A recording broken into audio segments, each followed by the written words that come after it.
Assalamualaikum warahmatullahi wabarakatuh. Alhamdulillahi rabbil alamin. Wassalatu wassalamu ala ashrafil anbiya'i wal mursalin wa ala alihi wa sahbihi ajma'in. Subhanaka la ilma lana illa ma 'allamtana innaka antal alimul hakim. Subhanaka la fahma lana illa ma fahamtana innaka antal jawadul karim. Wala hawla wala quwwata illa billahil aliyyil azim. Rabbi shrah li sadri wa yassir li amri wahlul 'uqdatam min lisani yafqahu qawli. Alhamdulillah, marilah sama-sama kita memanjatkan kesyukuran kita ke hadirat Allah Subhanahu wa taala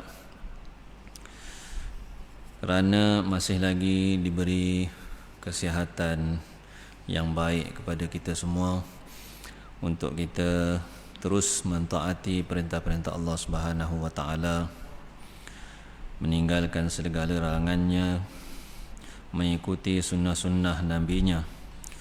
Mudah-mudahan kita akan sentiasa dinaungi oleh rahmat Allah Subhanahu wa taala. Pada malam ini kita akan sambung lagi bacaan kitab Wasailul Wusul ila Syamailir Rasul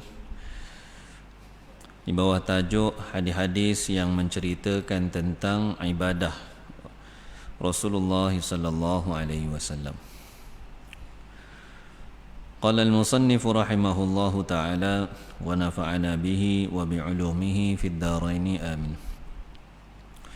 Wa an Aisyah radhiyallahu ta'ala anha أن النبي صلى الله عليه وسلم كان يصلي جالسا فيقرأ وهو جالس فإذا بقي من قراءته قدر ما يكون 30 أو 40 آية قام فقرأ وهو قائم ثم ركع وسجد ثم صنع في الركعة الثانية مثل ذلك. Diriwayatkan daripada Sayyidatina Aisyah radhiyallahu taala anha bahawa Nabi sallallahu alaihi wasallam pernah salat dalam keadaan duduk. Dikatakan Nabi salat duduk ni pada waktu umur baginda dah meningkat, akhir-akhir umur dah. Berdasarkan riwayat-riwayat yang lain, Nabi sallallahu alaihi wasallam di akhir umur banyak solat duduk, solat sunat. Maka baginda sallallahu alaihi wasallam membaca, yakni membaca surah dalam keadaan baginda duduk. Yakni solat pun duduk, baca pun duduk. Apabila berbaki daripada bacaan baginda sekadar lebih kurang 30 ataupun 40 ayat, maka baginda bangun berdiri. Lalu baginda meneruskan bacaannya dalam keadaan berdiri. Baki 30 ayat, 40 ayat terakhir tu Nabi baca sambil berdiri. Kemudian baginda rukuk dan sujud. Kemudian baginda melakukan perkara yang sama di dalam rakaat yang kedua. Yakni mula selepas daripada sujud yang kedua, Nabi duduk, kemudian baca, berbaki lebih kurang 30-40 ayat, baru Nabi berdiri. Maka daripada hadis ini, kata ulama, dari segi hukumnya sah satu orang yang solat sunat. Cerita ni cerita solat sunat lah. Adapun dalam solat fardu, berdiri itu adalah rukun bagi orang yang mampu. Orang yang mampu berdiri. Hatta dalam kitab-kitab fiqh tersebut, kalau dia mampu berdiri dengan mengupah orang, maka wajib dia upah. Sampai tahap tu untuk solat fardu. Adapun solat sunat, ini di antara hadis yang menunjukkan bahawa jika seseorang itu solat sunat, sama ada mula-mula dia berdiri, lepas tu dia duduk. Berdiri, lepas tu dia duduk.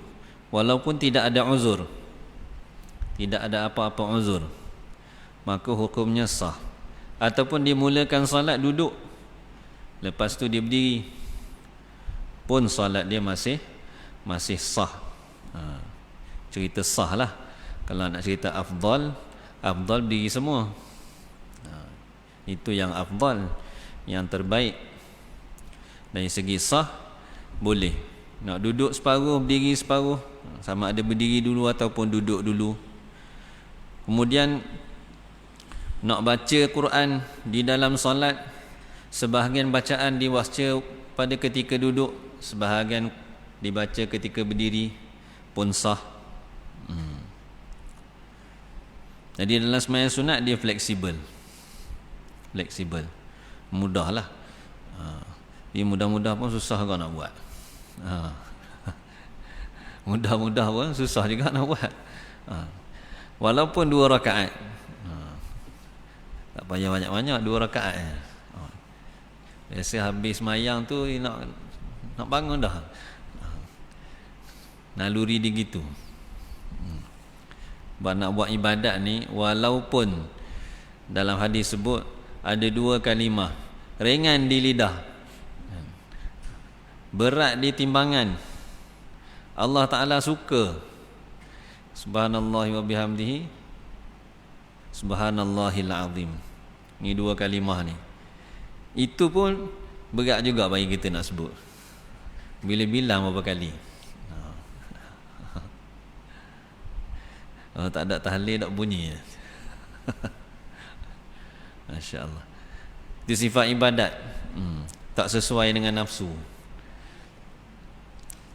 Tapi syariat nak mudahkan kita dalam amalan sunat, maka dipermudahkan, diperluaskan kaedahnya. Cuma dari segi ganjaran tidaklah sama dengan orang yang solat secara penuh berdiri dengan orang yang solat duduk. Orang yang separuh-separuh tak sama ganjaran dia. Khair. Wa an Abdillah bin Syaqiqin qala sa'altu Aisyah radhiyallahu ta'ala anha an salati Rasulillah sallallahu alaihi wasallam fi tatawwu'ihi. فقالت كان يصلي ليلا طويلا قائما وليلا طويلا قاعدا فإذا قرأ وهو قائم ركع وسجد وهو قائم وإذا قرأ وهو جالس ركع وسجد وهو جالس. Diriwayatkan daripada Abdullah bin Syaqiq, katanya, saya telah bertanya Sayyidatina Aisyah radhiyallahu taala anha tentang salat sunat Rasulullah sallallahu alaihi wasallam. Maka beliau telah menceritakan adalah Rasulullah sallallahu alaihi wasallam salat pada waktu malam dengan masa yang panjang dalam keadaan berdiri. Maknanya Nabi sallallahu alaihi wasallam pernah salat malam panjang berdiri. Dan baginda sallallahu alaihi wasallam pernah salat di waktu malam panjang dengan duduk, dalam keadaan duduk. Ada 2 keadaan. Ada keadaan Nabi sallallahu alaihi wasallam berdiri, ada masa-masa Nabi salat duduk. Apabila baginda membaca, yakni di dalam salat, ketika baginda berdiri, maka baginda akan rukuk dan sujud dalam keadaan berdiri. Dalam keadaan berdiri. Sujud ni kita tak nampak sangat.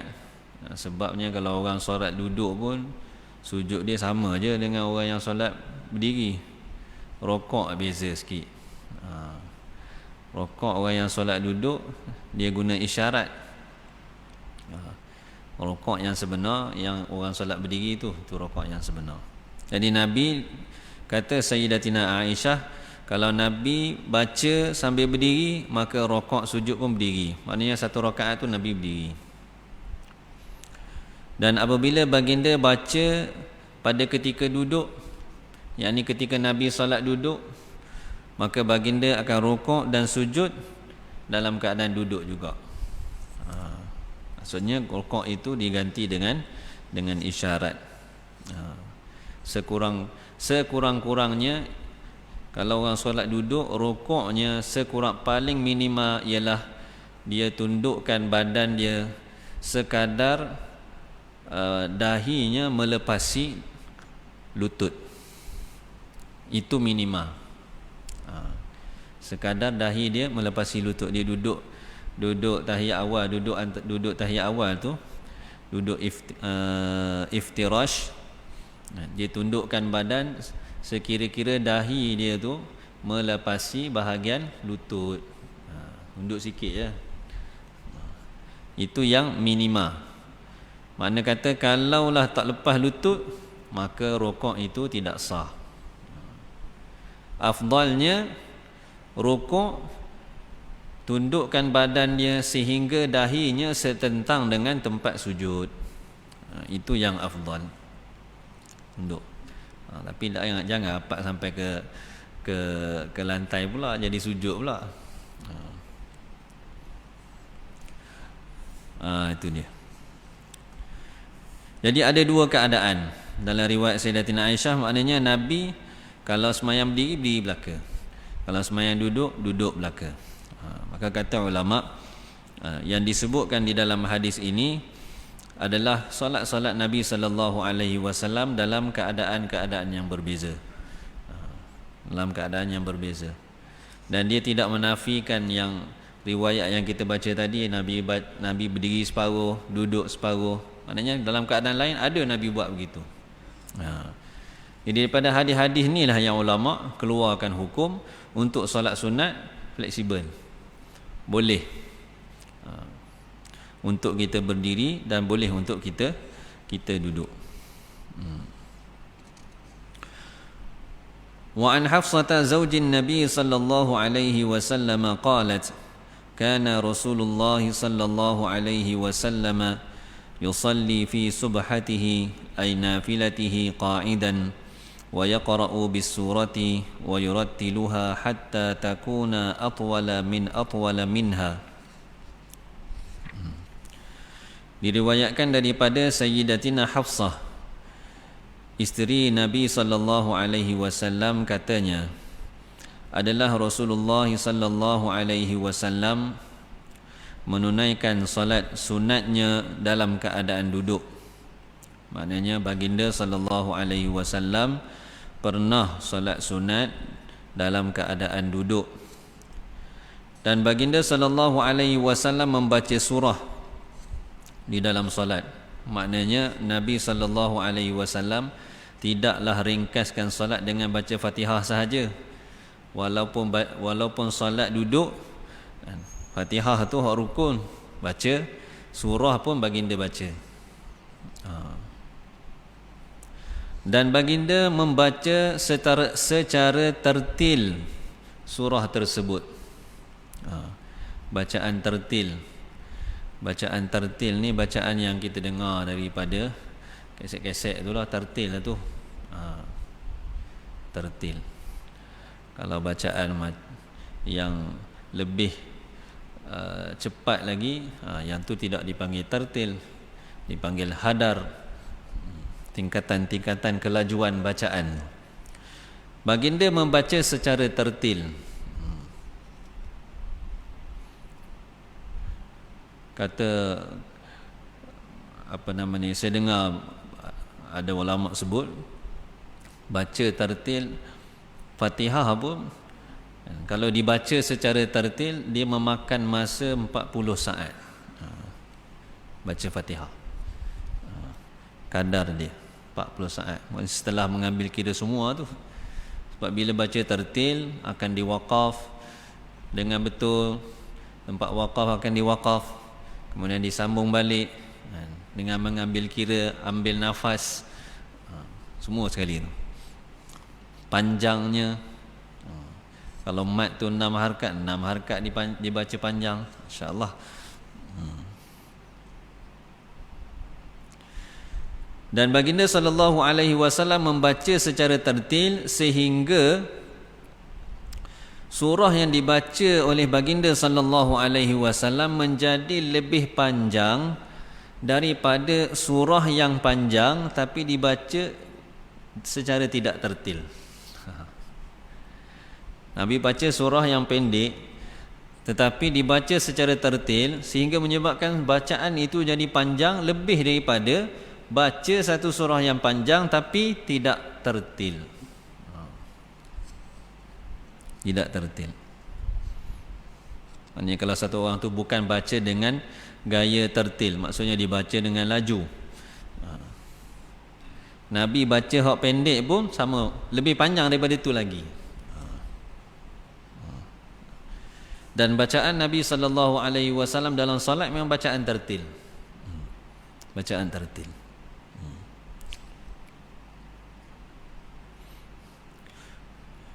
Dan kata ulama, baca tertil ni ialah bacaan yang mengambil kira segala hukum-hukum pada bacaan tersebut. Yang panjang dipanjangkan, setiap huruf dikeluarkan daripada makhrajnya satu persatu, bunyi bacaan tu sebutir-sebutir. Tapi kalau orang dah biasa baca secara tertil ni, dia baca laju pun butir juga, jelas juga, satu-satu disebut. Tapi kalau orang yang tidak biasa baca secara tertil, kalau dia baca laju memang laju sungguh lah. Kat Malaysia ni mungkin payah nak jumpa. Kalau di Pakistan contohnya, kalau bulan puasa, mereka memang semangat dalam salat tarawih ni, memang boleh kita kata wajib khatam Quran mana-mana tempat pun. Bahkan dibaca, ada kebanyakan tempat kalau masjid-masjid yang kita kata duduk di kawasan pekan dan sebagainya, mereka dalam satu masjid itu ada 3-4 tarawih ada. Jadi banyak tingkat masjid dia. Tingkat hak level ni baca sejuh, level atas ni 3, hak atas lagi 5 juh baca dalam solat tarawih semalaman. Ada yang atas lagi 10 juh dibaca semalaman, 3 hari khatam, ulang balik. Semangat dia. Tapi itu biasa. Dan yang khatam, kalau setakat sekali khatam sepanjang Ramadan, yang ni memang biasalah. Cumanya kalau imam-imam yang duduk di kawasan kampung-kampung sikit, kalau kita dengar dibaca, sekarang mungkin lebih baik. Kalau zaman sebelum-sebelum ni, kita dengar hujung je, je. Awal tu tak bunyi belakang habis, sambung lagi. Kalau dia baca semuka tu sekejap je, tak butir baca, tidak tahu dia sebut apa. Tapi lidah dia boleh. Lidah Melayu tak boleh baca gitu, terbelit habis. Masya Allah. Tapi Nabi SAW baca secara tertil. Dan Allah Ta'ala pun suruh kita baca warattilil Qur'ana tartila. Maksudnya bacalah Al-Quran secara tertil.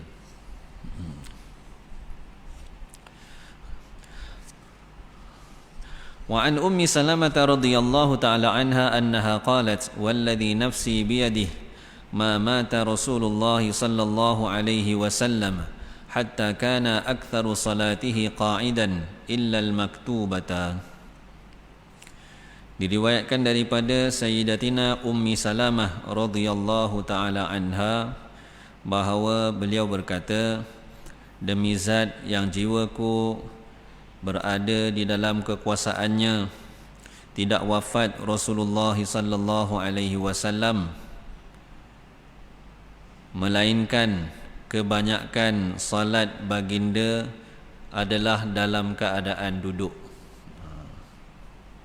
Yani ketika Nabi sallallahu alaihi wasallam wafat, pada ketika itu ya akhir-akhir umur baginda, kebanyakan salat baginda Nabi tunaikan, Nabi kerjakan dalam keadaan duduk. Illal maktubata, melainkan salat fardu. Salat fardu Nabi akan usaha berdiri juga. Salat fardu. Adapun salat-salat sunat, maka Nabi sallallahu alaihi wasallam salat dalam keadaan duduk. Atas faktor kesihatan lah. Akhir-akhir umur baginda selalu pengsan. Akhir-akhir umur pengsan. Tak larat. وعن عائشة رضي الله تعالى عنها كان رسول الله صلى الله عليه وسلم لا يدع قيام الليل وكان إذا مرض أو كسل صلى قائدا. Diriwayatkan daripada Sayyidatina Aisyah radhiyallahu taala anha, adalah Rasulullah sallallahu alaihi wasallam tidak meninggalkan qiyamul lail, yakni salat di waktu malam. Nabi tak tinggal. Dan sekiranya baginda tidak sihat, sakit atau tidak cergas, maka baginda akan solat dalam keadaan duduk. Ini yang diriwayatkan oleh Sayyidatina Aisyah. Maksudnya Nabi SAW secara kebiasaannya baginda tidak meninggalkan solat malam. Dan kata ulama, walaupun baginda SAW solat duduk, tapi dari segi pahala, pahala yang Allah Ta'ala kurniakan kepada Nabi, walaupun solat duduk, pahalanya sama macam solat berdiri. Sebabnya Nabi SAW solat duduk, bukanlah solat duduk tu macam kita. Kita ni biasanya solat duduk tu dia bercampur. Dia ada campur. Nak kata tak larat sangat pun tak juga. Dia ada campur. Biasaan dia campur dengan malas. Nabi SAW solat duduk tanpa ada sedikit pun perasaan malas. Malas tu tak ada. Ini kata ulama antara khususiat ataupun keistimewaan yang Allah Ta'ala kurniakan kepada baginda sallallahu alaihi wasallam. Walaupun solat duduk, tapi pahala Allah Ta'ala beri sama macam solat berdiri. Dan solat duduk Nabi tu sama macam solat berdiri. Dari segi tumpuannya di dalam solat. Kalau kita berdiri dengan duduk tak sama. Adapun untuk orang biasa, selain daripada Nabi, solat duduk ganjarannya separuh daripada solat berdiri. Ganjarannya separuh. Kalau kita solat sunat 2 rakaat berdiri, dengan orang yang 2 rakaat solat sunat dia buat duduk, maka yang duduk tu ganjaran dia separuh daripada yang berdiri. Itu untuk orang biasa. Adapun untuk Nabi SAW, solat berdiri ke solat duduk ke sama.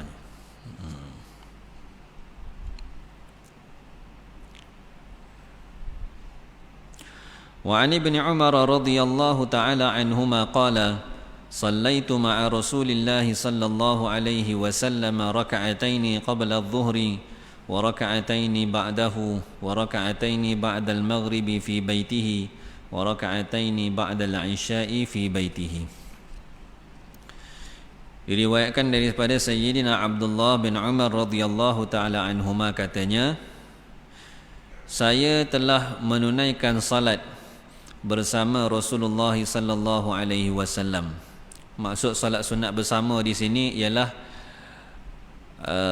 Sayyidina Abdullah bin Umar salat, Nabi pun salat. Maknanya salat di waktu yang sama, bukan salat berjemaah. Salat di waktu yang sama.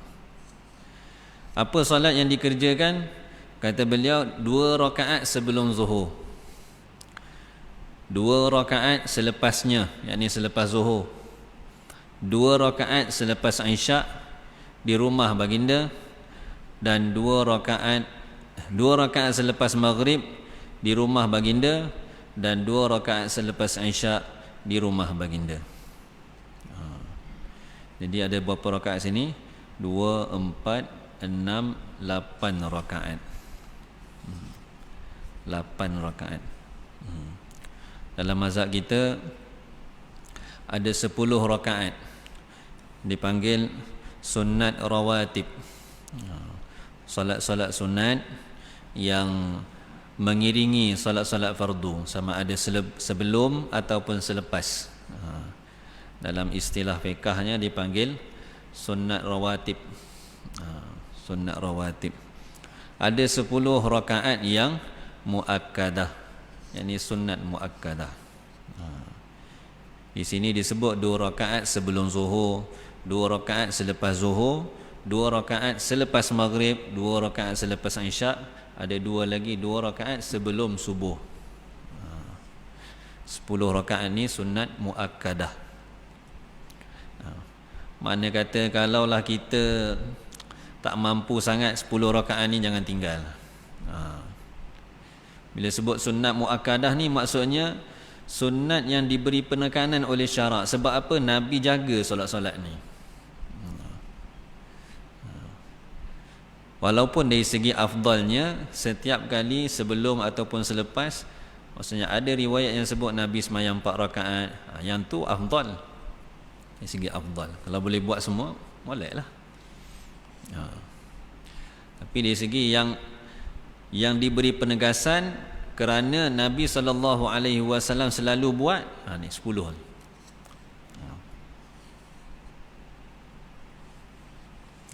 Dan di sini Nabi SAW solat ba'diyah maghrib di rumah, dan solat ba'diyah isyak pun juga di rumah. Maka ada ulama kata solat sunat ba'diyah maghrib, solat sunat ba'diyah isyak, dan satu lagi solat sunat selepas ba'diyah Jumaat.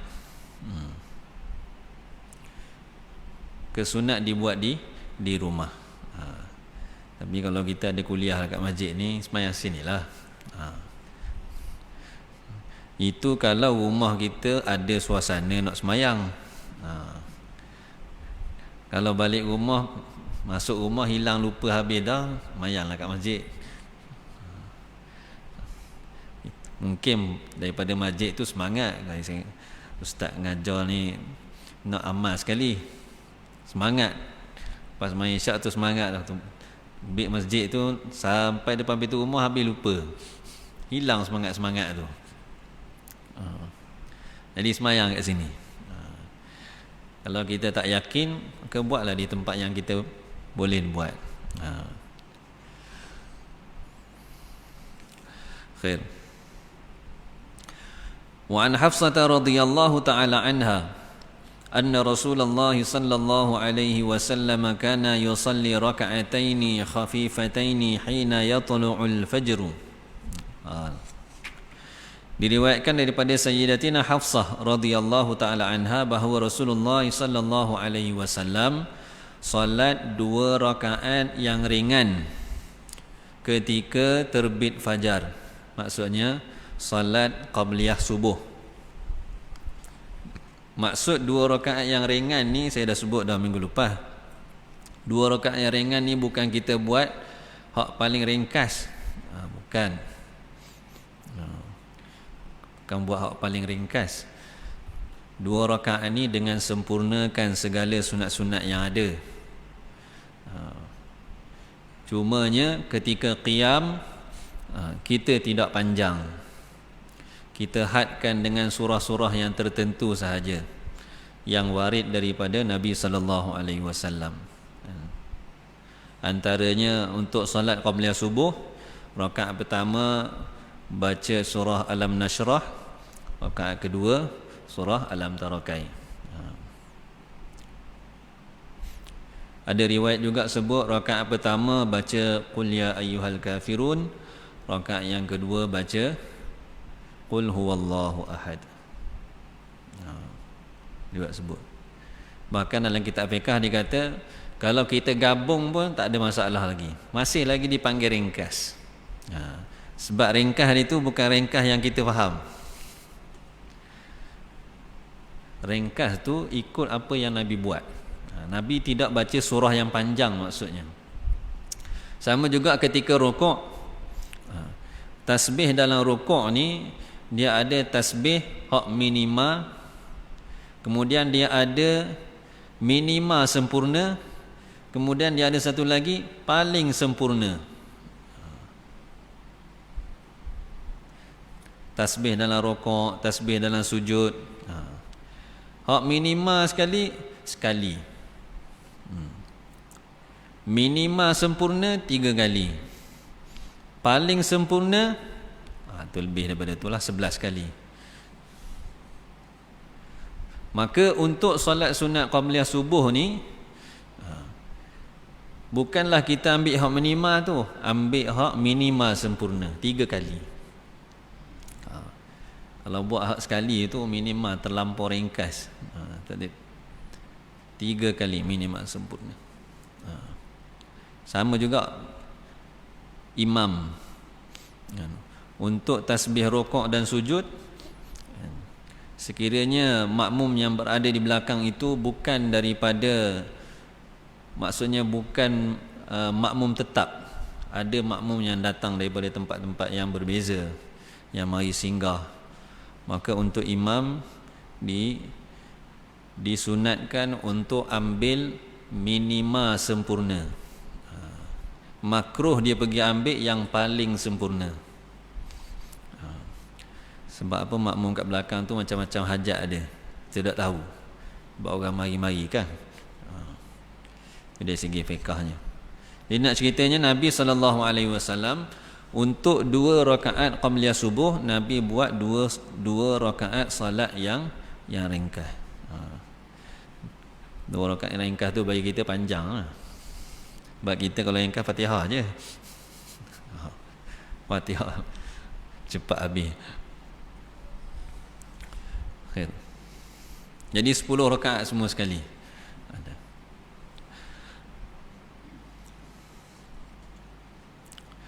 Wa an Aisyah radhiyallahu ta'ala anha kana Rasulullah sallallahu alaihi wasallam la yad'u raka'atayil fajri fis safari wala fil hadari wala fis sihhati wala fis saqami.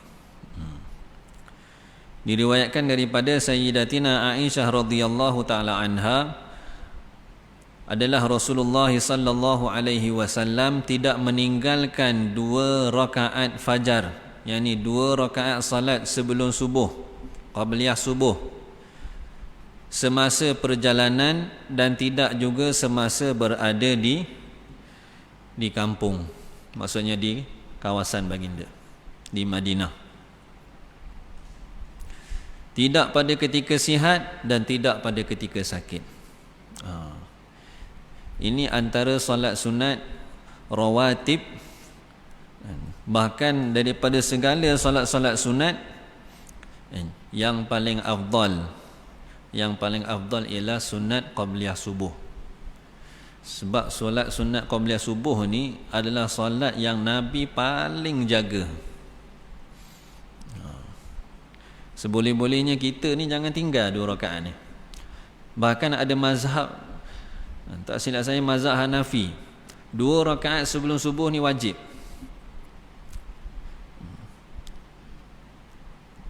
Dalam mazhab dia. Tapi dalam mazhab kita sunat. Sebab tu kalau kita biasa duduk di kawasan yang ada orang-orang yang bermazhab Hanafi, kita akan nampak lah, tu imam semayang dah depan ni, dia mula-mula dia mari masjid, dia semayang dulu 2 rakaat qabliyah subuh. Dia akan semayang dulu. Sebab bagi dia wajib. Kita sunat. Nabi jaga. Semasa perjalanan pun Nabi tak tinggal, semasa berada di Madinah pun tidak tinggal, masa sihat pun tak tinggal, masa sakit pun tak tinggal.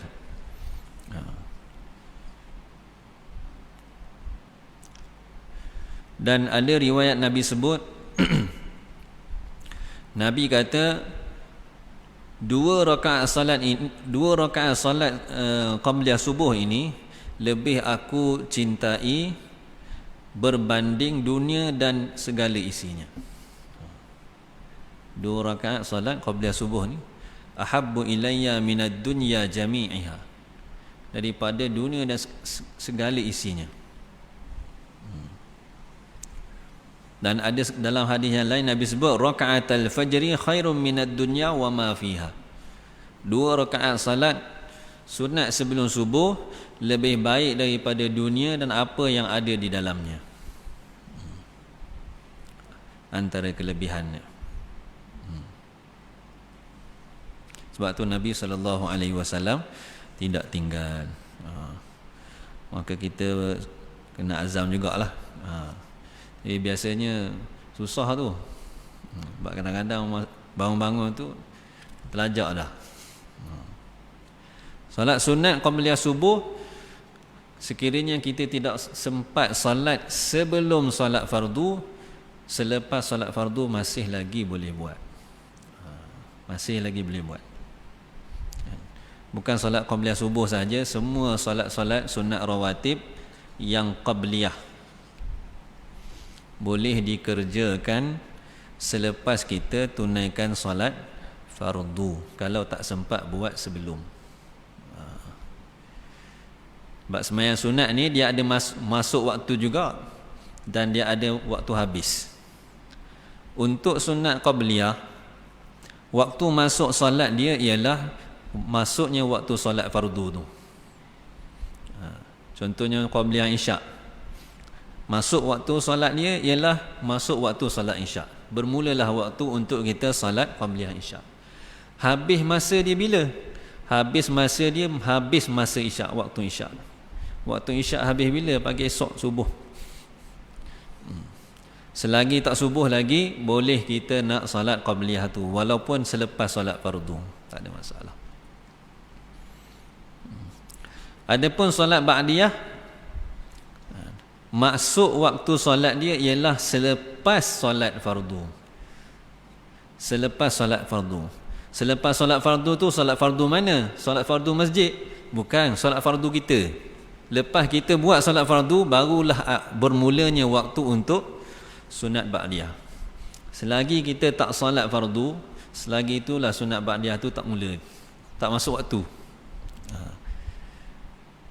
Kita gaduh-gaduh ni sembahyang awal lah, pas sembahyang zuhur ada kerja, kita nak buat sebelum sembahyang fardu, tak sah. Tak sah. Tapi sunat qabliyah dia boleh buat sampai habis waktu. Waktu dia gitu. Masya-Allah. Syarat bagi kita kelonggaran banyak untuk kita buat. Bukan untuk kita tak buat. Jadi banyak kelonggaran untuk kita supaya kita boleh buat. Jadi rugi kalau kita tak rebut lah peluang ni. Khair. Wa 'an Ibn Umar radhiyallahu ta'ala anhuma qala hafidhtu min Rasulillah sallallahu alaihi wasallam 8 raka'atin, raka'ataini qabla adh-dhuhri wa raka'ataini ba'dahu wa raka'ataini ba'da al-maghribi wa raka'ataini ba'da al-'isha'i. Qala Ibn Umar wa haddathatni Hafsatu radhiyallahu ta'ala anha bi raka'atayil ghadati wa lam akun arahuma minan nabiy sallallahu alaihi wasallam. Diriwayatkan daripada Sayyidina Abdullah bin Umar radhiyallahu ta'ala anhuma, katanya, saya hafal, yakni saya ingat daripada Rasulullah sallallahu alaihi wasallam 8 rakaat, yakni 8 rakaat sunat rawatib, iaitu 2 rakaat sebelum zuhur, 2 rakaat selepasnya, yakni selepas zuhur, 2 rakaat selepas maghrib dan 2 rakaat selepas isyak. Kata Sayyidina Abdullah bin Umar, Sayyidatina Hafsah radhiyallahu taala anha telah menceritakan kepada saya tentang 2 rakaat sebelum subuh. Tapi kata Sayyidina Abdullah bin Umar, tetapi saya tidak pernah melihat 2 rakaat tersebut daripada Nabi sallallahu alaihi wasallam. Kata ulama, yang dinafikan oleh Sayyidina Abdullah ialah dia tak nampak. Boleh jadi Nabi buat, mungkin Nabi buat di rumah, tak nampak. Dalam riwayat-riwayat yang lain disebut Nabi sallallahu alaihi wasallam buat salat sunat qabliyah subuh. Jadi ada 10, semua sekali 10 rakaat sunat rawatib yang muakkadah. Semoga Allah Subhanahu wa taala kurniakan kepada kita kecintaan untuk kita mengikuti sunnah-sunnah Rasulullah sallallahu alaihi wasallam, dan apa yang dibacakan pada malam ini sama-sama untuk kita niatkan supaya disampaikan kepada saudara-saudara kita yang lain, insya-Allah. Subhanakallahumma wa bihamdika asyhadu an la ilaha illa anta astaghfiruka wa atubu ilaik. Subhana rabbika rabbil izzati amma yasifun wa salamun alal mursalin walhamdulillahi rabbil alamin.